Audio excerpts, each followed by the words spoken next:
하나님 말씀은 고린전서 6장 12절로 20절까지 말씀 다 같이 합독하겠습니다. 시작. 모든 것이 내게 가하나 더 유익한 것이 아니요 모든 것이 내게 가하나 내가 무엇에든지 얽매이지 아니하리라. 음식은 배를 위하여 있고 배는 음식을 위하여 있으나 하나님은 이것저것을 다 폐하시리라. 몸은 음란을 위하여 있지 않고 오직 주를 위하여 있으며 주는 몸을 위하여 계시느니라. 하나님이 주를 다시 살리셨고 또한 그의 권능으로 우리를 다시 살리시리라. 너희 몸이 그리스도의 지체인 줄을 알지 못하느냐. 내가 그리스도의 지체를 가지고 장녀의 지체를 결코 그럴 수 없느니라. 장녀와 합하는 자는 그와 한 몸인 줄을 알지 못하느냐. 일렀을 때 둘이 한 육체가 된다 하셨나니 주와 합하는 자는 한 영이니라. 음행을 피하라. 사람이 범하는 죄마다 몸 밖에 있거니와 음행하는 자는 자기 몸에 죄를 범하느니라.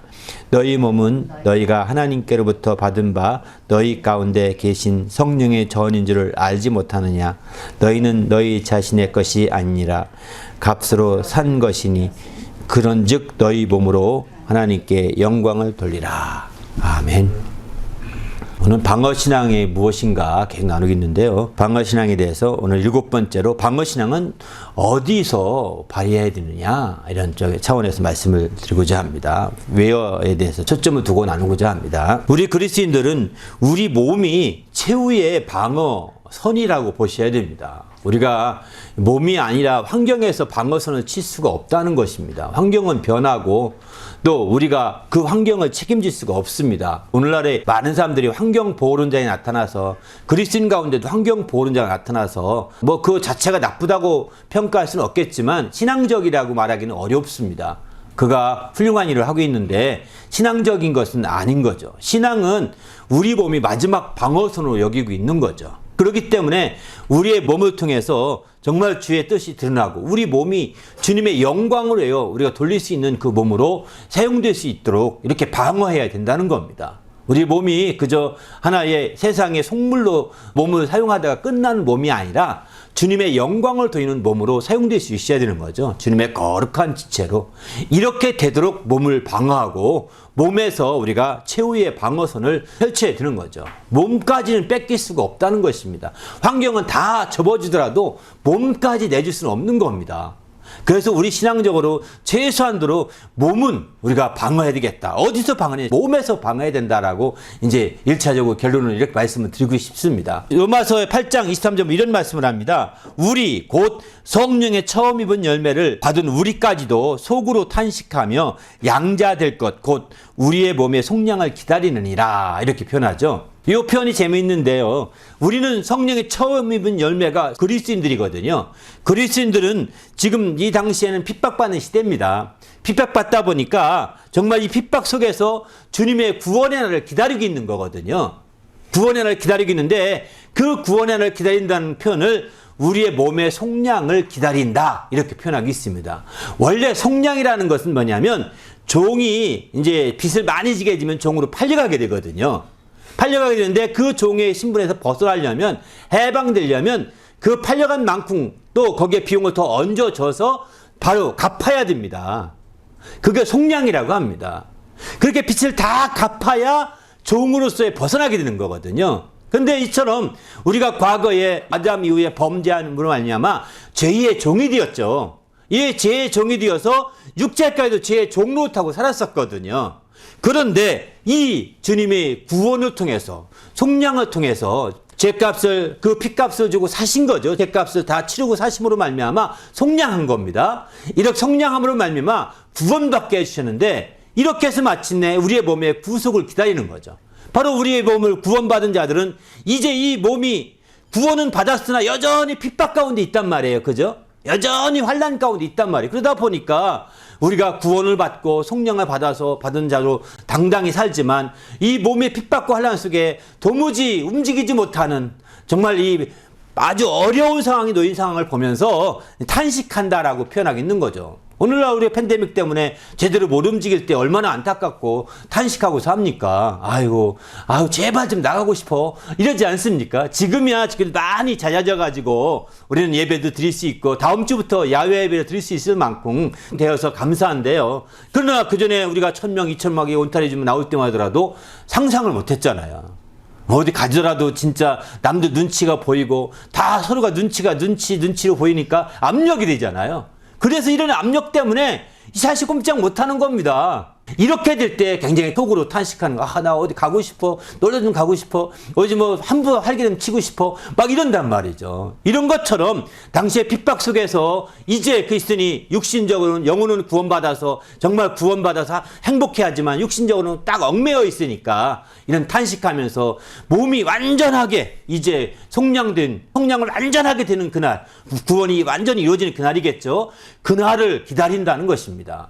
그러니까 우리의 구원이라는 것은 단순하게 영혼 구원으로 끝나지 않고 이렇게 몸의 속량까지 기다린다라고 표현 쓰는 볼 때 몸이라는 것이 얼마나 중요한 건가를 보여주고 있는 거죠. 영혼만 동동 뜨는 신앙이 아닙니다. 몸까지 속량된다고 이렇게 그걸 기다린다라고 표현하고 있는 것이죠. 그래서 이렇게 주님의 핏값으로 말미암아 사신바 되어서 속량을 받은 자들은 어떻게 해야 되느냐? 로마서 12장 2절에 보게 되면은 너희 몸을 하나님이 기뻐하시는 산 제사로 드리라 이렇게 말합니다.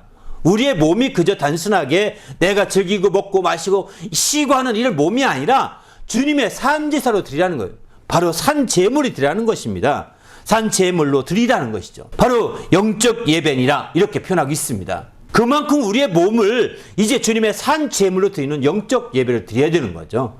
그냥 우리가 영적 하니까 육신은 뻔뻔히 집에 잠을 자면서 영혼만 들으면 돼 하고서 그냥 틀어놓고 자는 것이 아니라 그럼 영혼은 들을 수 있지 않겠어요? 영혼은 자는 것이 아니니까. 그죠?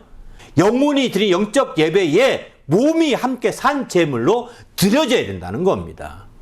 몸이 움직여져서 거기에 함께 몸이 드려져야 되는 것이죠. 이렇게 되는 것, 우리의 몸이 이렇게까지 되어야 이게 진정한 방어 전선을 구축할 수 있게 되는 거죠. 그렇지 않고 영혼과 몸을 이렇게 분리시켜서 난 영혼이 구원받고 영혼이 잘 되고 영혼에 초점 두고 사니까 육체는 뭐 상관없어 하고 점점 영혼과 몸의 거리를 두기 시작하면 어떻게 될까요? 죽습니다. 영혼과 몸이 분리되는 것을 죽음이라고 하거든요. 영혼과 몸이 점점 멀어지는 게 죽음이 가까워지는 겁니다.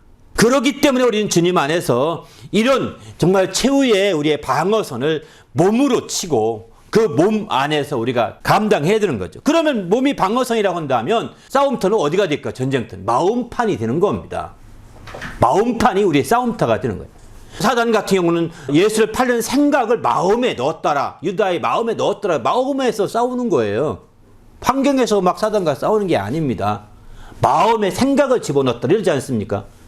그래서 마음판에 성경 말씀을 새기라 그러잖아요. 그죠? 마음판에 새기라는 것은 마음판에 사기를 높이는 말씀을 많이 세워놓으라는 겁니다. 바로 싸움 전쟁터에는요, 그런 깃발을 세우는 겁니다. 그런 깃발을 세우고, 그런 표어를 세우고, 그런 깃대를 세우고, 왜? 그 깃대를 많이 들고 하잖아요.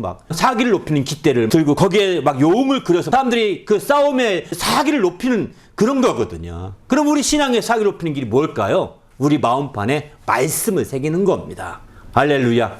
말씀을 새겨서 정말 그 마음에 생각을 집어넣어서 우리 싸우려고 하는 것과 땡이 물리치는 거죠.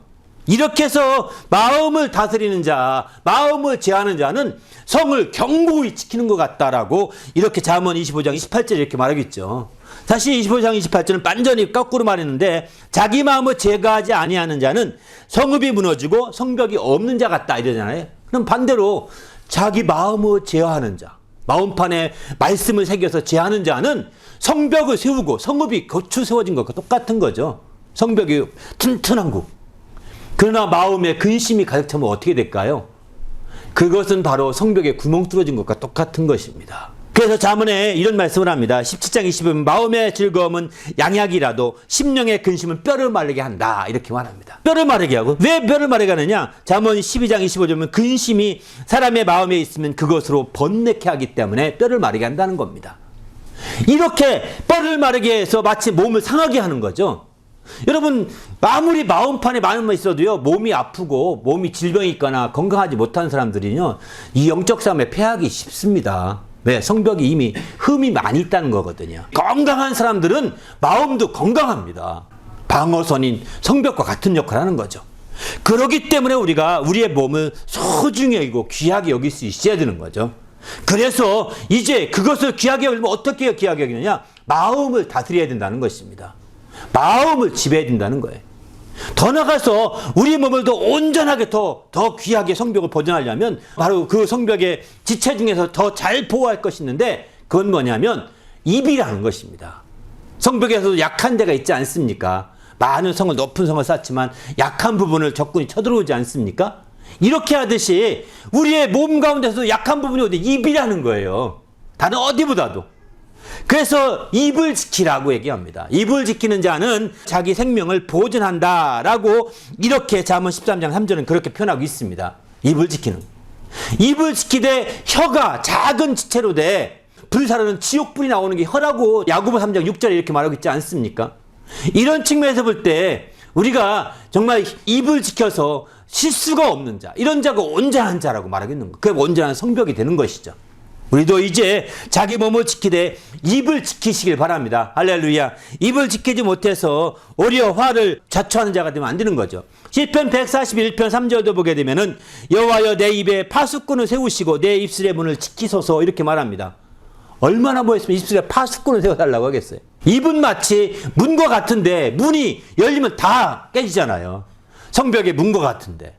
그래서 우리가 성벽문을 더 튼튼히 지키기 위해서 파수꾼을 더 두는 것이죠. 이렇게 우리는 그러기 때문에 주님 안에서 적극적으로 우리의 성벽과 같은 몸에 있어서 약한 부분들, 특별히 입 부분을 지키고 마치 성을 넘어오면 그 다음에 그 성벽 안에서 막 싸우죠. 다른 어머물을 두고 막 싸울 것입니다. 그 마음판이에요. 그게. 거기서도 이기면 성벽 넘어왔다 진 게 아닙니다. 성벽 넘어온 사람이 있어도 이길 수 있어요. 얼마든지요. 그러나 이제 우리가 거기서 마음판에서 치면 다 지게 되는 거죠.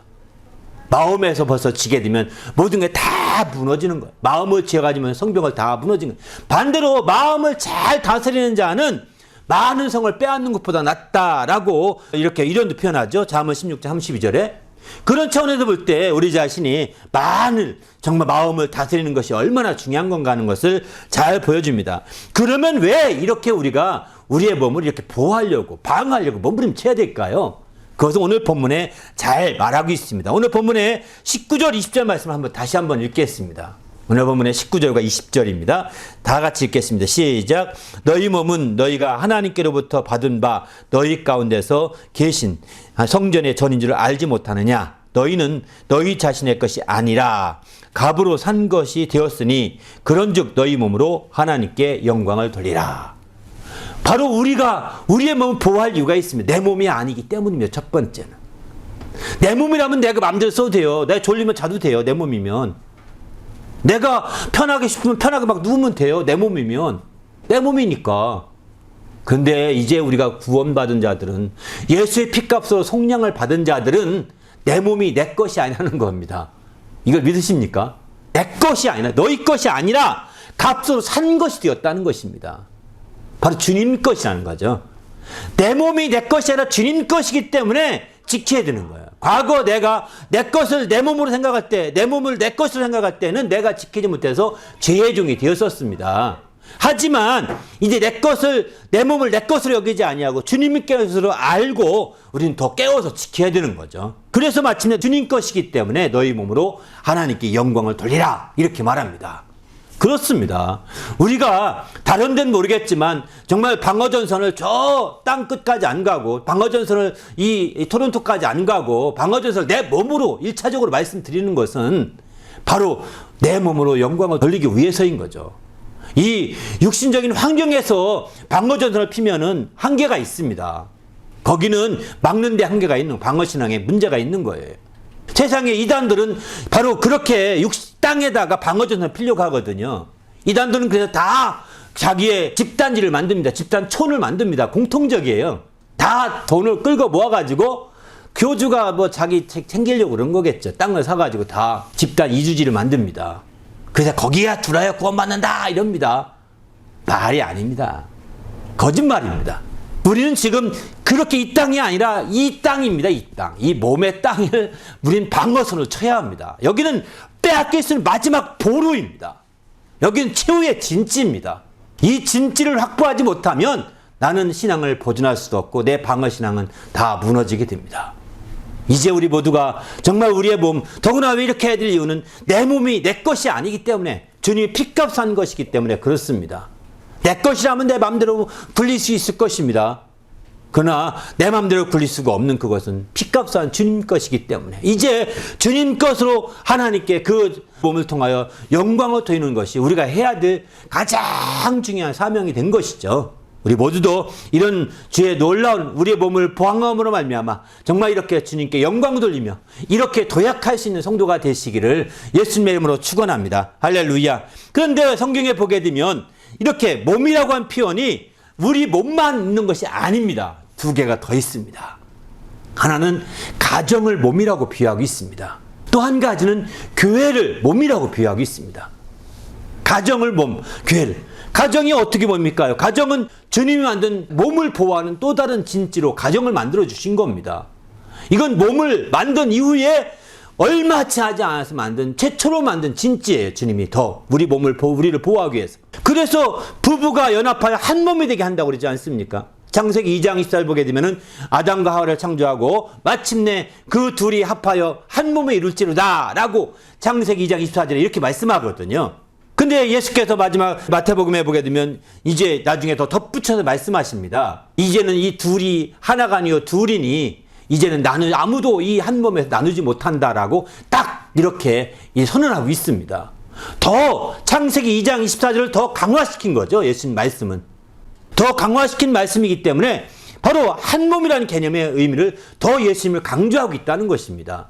창세기보다도 더 훨씬 더 강조해서 바로 가정이 한 몸이구나. 이 가정이 한 몸이라고 할 때 한 몸은 우리가 아다시피 이제 부부가 한 몸일 땐 몸이 부끄럽지 않고 여러분 몸이 벌거워서 몸 스스로가 부끄러워 하지 않잖아요. 한 몸인 사람은 부끄러움이 없거든요. 부부지간에도 부끄러움이 없는 것은 한 몸이기 때문입니다. 또 아이를 낳습니다. 아이는 한 몸이 아닌 것 같잖아요. 어릴 때 그죠? 그러나 한 몸이기 때문에 아이에게 부끄럽지 않습니다. 가정 안에서 아이에게. 그러나 아이들이 커서 장성한 자가 되면 부끄러움을 느끼게 되는데 벌거벗고 활동하지 않는 가장 큰 이유는 그는 이제 장성한 자가 되어 분가할 준비를 하기 때문입니다. 그러기 전에 어린 아이들과 함께 한 몸이 되는 것이죠. 그러기 때문에는 이 한 몸은 바로 이제 주님이 세운 두 번째 요새 진지라고 볼 수 있는 거죠. 이 진지는 우리의 그 몸의 진지와 함께 해야 되는 것입니다. 이게 분리될 수가 없다는 것입니다. 세 번째 진지는 교회입니다. 세 번째 진지는. 교회는 바로 주님이 마지막으로 세운 진지예요. 요새입니다. 바로 그 교회는 몸이라고 표현하는 게 어떻게 몸이라고 표현하느냐? 교회는 예수 그리스도의 몸이요. 또 예수 그리스도는 교회의 머리라고 이렇게 말씀하고 있습니다. 몸이라는 겁니다. 여기서 몸이라는 공통점이 뭐냐? 바로 유기체죠. 서로가 연결되어서 여기서 문제는 얼른 연결해 주지 않습니까? 금방 정보가 연결되죠. 그래서 서로가 대체할 수 있게 하거든요. 이쪽이 문제생기면 이쪽이 대체하기도 하고 서로가 막 이렇게 서로가 돕고 도와서 문제를 쉽게 해결하게 되거든요. 이렇게 하는 게 몸이에요. 유기체예요. 우리의 몸으로 된 우리와 또 가정의 몸과 교회의 몸이 유기적으로 연결되어야 된다는 겁니다. 이게 주님이 세운 세 개의 방어 진지가 서로가 다 서로 정보를 교환하고 함께 잘 교환이 되고 모든 정보를 나누어서 빨리빨리 대처할 수 있어야지 그렇지 못하고 너는 너 나는 나 이렇게 하면 안 되는 것이죠. 이거 심각해지는 거예요. 여기서 우리가 그러면 어디에 우선순위를 둬야 될까요? 자기의 몸에 초점되기 쉽습니다. 오늘날은 그래서 무엇보다도 개인주의가 많이 발달되어 있습니다. 세상의 교육에서 점점점 개인주의로 많이 강조되지 않습니까? 그런데요, 사실은 가정이나 몸, 또 교회의 몸을 생각해 볼 때는 개인주의가 이게 문제가 심각합니다. 교회를 해체시키고 가정을 해체시킵니다. 개인주의로 가게 되면. 우리가 사회에서 개인주의적인 교육을 받지만 그거는 이 땅이 세상을 대하는 방식에서 우리가 배우는 것이고 가정에서 개인주의를 실행하면요, 가정이 해체돼 버립니다. 몸이 안 됩니다. 가정이 몸이 안 됩니다. 함께 몸으로 서로 유기적으로 함께 연결되어 있어야 함께 되는 거죠. 가족과에 누가 아프면 누가 돌보고 서로가 함께 할 수 있어야 진정한 가족이 되는 것이죠. 교회도 마찬가지겠죠. 개인주의에 초점 두고 있고 서로가 연합하고 도와주고 결합하고 함께 하지 않으면 이 몸의 역할을 할 수가 없는 겁니다. 그렇게 돼버리면 교회도 해체될 수밖에 없습니다. 주님은 분명히 말씀하고 있지 않습니까? 바로 내 피로 사서 산 몸이라고 말씀하잖아요. 그렇게 해서 지체가 된 건데 우리가, 그러니까 우리 한 사람의 몸이라는 것은 나 한 사람의 몸이 아니라 가정의 몸이 부분이 되기도 하고 교회의 몸의 한 부분이 되기도 한 거죠. 그러나 개체로는 나 한 사람의 몸이 되는 것이죠. 하나의 독자적인 몸이 되지만 그러나 그 독자적인 몸으로만 활동하는 것이 아니라 가정의 몸으로서 함께해서 서로가 유기적으로 연결되어 있고 교회의 몸으로 함께 유기적으로 연결되어 있습니다. 그래서 우리가 우리의 싸움, 방어신앙을 몸에서 해야 된다고 할 때 그것은 내 육신의 몸에서 끝나지 말고 바로 몸이 육신의 몸이 들어가 있는 가정의 몸에서도 해야 되고 육신의 몸이 함께 들어가 있는 교회의 몸에서도 방어신앙이 발휘되어야 된다는 겁니다. 그래서 마침내 이제 그곳에서 진지로서 견고하고 굳게 세워진다고 한다면 우리는 달라질 수 있는 거죠. 그러나 그렇지 아니하고 이 우리 육신의 몸과 또 가정의 몸과 교회의 몸이 유기적으로 연결되어서 서로가 정보를 교환하고 서로가 밀접하게 활동하지 않게 되면 어떤 효과가 있느냐? 우리는 다 패망할 수밖에 없게 됩니다. 성경에도 보면 강한 자를 먼저 결박한 다음에 그 다음에 그 안에 있는 걸 늑탈한다고 하지 않습니까? 빼앗는다고 하지 않습니까? 이렇게 그 강한 자, 대장을, 임금을 먼저 결박한 다음에 다 빼앗는 거예요. 오늘날 전쟁도 거의 엇비슷한 것 같습니다. 왜냐하면 전 도시를 다 초토화시키고 완전히 죽이면서 온 시민을 다 죽여가지고 지금 전쟁이 이긴 게 아니라 대부분이 도시, 그 수도를 중심으로 해서 공략을 해서 그 지도자를 잡거든요. 그가 도망가게 잡아서 거기서 그냥 항복시키고 말거든요. 일반 시민들은 살려주는 거죠. 더구나 오늘날은 이제 드론이라든가 무인 어떤 공격기 같은 게 있어서 그렇게 더 할 수 있다고 합니다. 이런 것 자체 이제 우리가 지금 유기적으로 연결되지 않으면 그래요. 오늘날 그렇습니다. 우리 몸과 가정이라는 몸과 교회라는 몸이 유기적으로 연결되어 있어서 문제가 있으면 얼른 연락하고 문제가 있으면 얼른 해결하고 이렇게 했으면 우리 몸에서 요새가 뺏기지도 않고 또 능히 방어하고 우리 대장이 거기서 포로가 되는 일은 결코 없을 것입니다.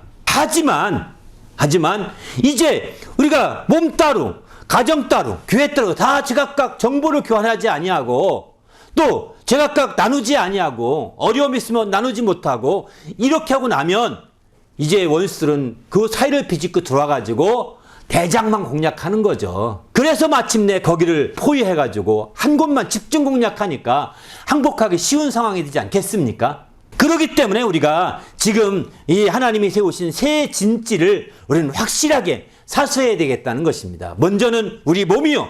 다음은 가정으로 세워진 한 몸이요.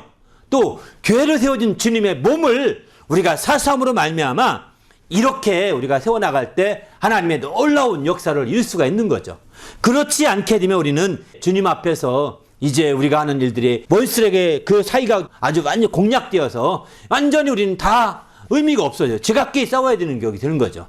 그러면 그만큼 우리가 패할 수밖에 없다는 것입니다. 그러면 우리가 여기서 이제 한 가지 더 생각해 볼까요? 그러면 이 세 가지 중에 우선순위를 어떻게 둬야 되느냐? 우리는 그저 개인주의에 의해서 자기 몸을 먼저 챙기는 게 이 세상의 교육입니다. 그러나 성경은 말합니다. 개인주의에 의해서 자기 몸을 먼저 챙기는 그것은 비성경적인 접근입니다. 왜? 우리의 몸을 주님이 사셨기 때문입니다. 주님이 사서 내 것이 아니라 주님 것이 되었기 때문에 이제부터는 먼저 주님의 몸된 교회를 우선으로 해야 되는 것이죠. 만일 우리 몸이 주님이 사신 바가 되지 않았다면 내 마음대로 해도 되겠죠. 그렇지 않습니까? 내가 마음대로 좌지우지해도 되겠죠. 그러나 예수께서 그 피값으로 우리 몸을 다 사셨고 우리를 사신 바가 되었다 한다면 이제 우리는 그 몸으로 하나님께 영광을 돌리기 위해서 주님의 몸된 교회에 우선순위를 둬야 되는 거죠.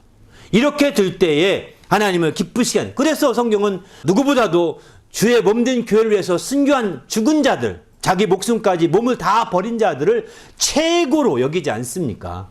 이렇게 목뱀 받은 자들을 최고로, 순교자를 최고로 여겨주시는 것은 그만큼 주의 몸된 교회로 해서 몸된 교회를 방하는 데 우선순위가 있음을 보여주는 것이죠. 더 나아가서는 이제 그 다음에는 가정입니다. 사실은 가정에서는 개인주의를 발휘하면 안 됩니다.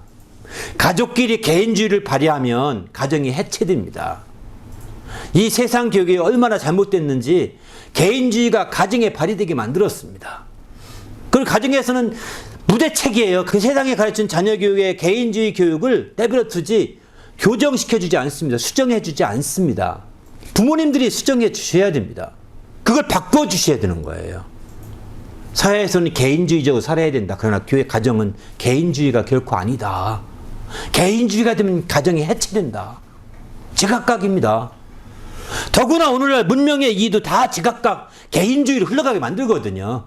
그런 상황이기 때문에 가정에서 개인주의를 몰아내고 정말 가정이 중요한 두 번째, 주님이 얼마나 중요했으면 사람을 창조하자마자 가정을 만들었겠습니까? 그렇잖아요. 가정이 없이 그 몸을 유지하는 데 한계가 있다고 보신 거 아니겠습니까? 가정이 몸을 유지하는 데 있어서 굉장히 중요한 그 보른 거예요. 두 번째 요새라고 하지만 그 전적으로 지원하는 보른 거예요. 내 혼자 열심히 해도 소용이 없는 거예요.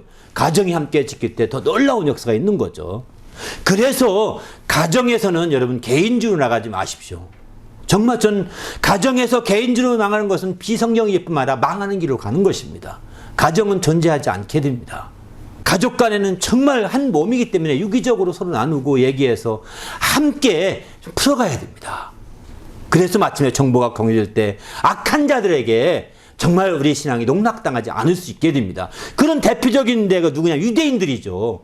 유대인들은 정말 그 나라도 없고 그들의 회당, 그들은 얼마나 제사를 많이 드렸습니까? 구약에 보면 제사 드리는 방식이 있잖아요. 제사 드리는 성전도 다 무너졌습니다. 제사도 드릴 수 없는 상황이 되었어요. 지금도 없어요.